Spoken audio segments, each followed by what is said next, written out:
You quoted a post by Pashinyan. It was somewhat different. On June 17, he made 3 posts. One that the bite will do it my way, use control.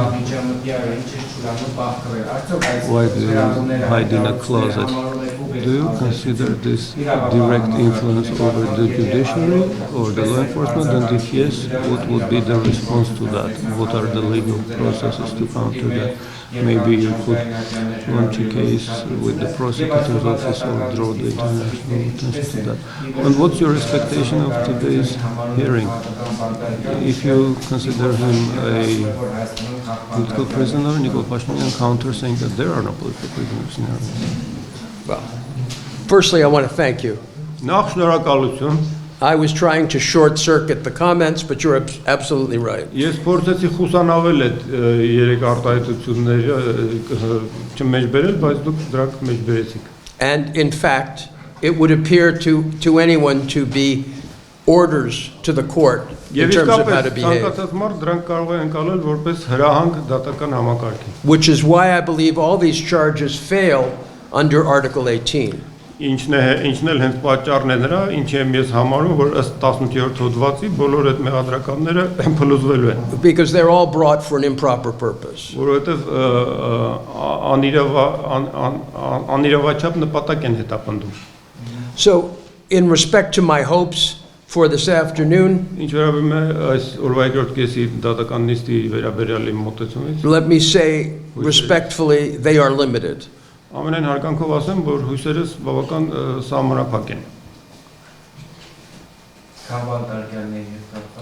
And about the Prime Minister denying there are political prisoners?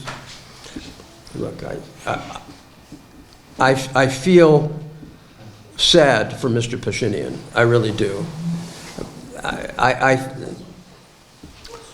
Խղճում եմ պարոն Փաշինյանին իրավամբ.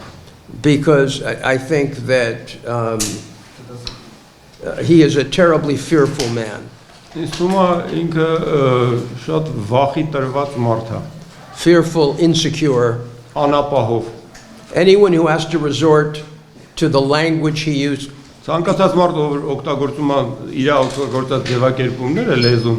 to attack the church that is really in so many ways the center of Armenian life.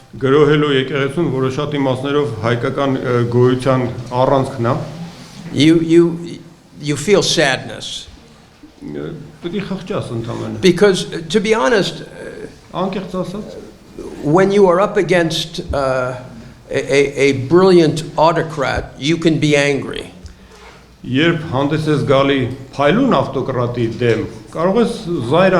I have had press conferences like this in Moscow and denounced Putin.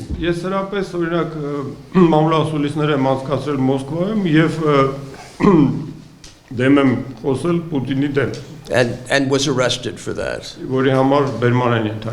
But in this case, when I see the beauty of Armenia and its people, and the tremendous spirituality of the church and its relationship to the people, it's just a feeling of sadness.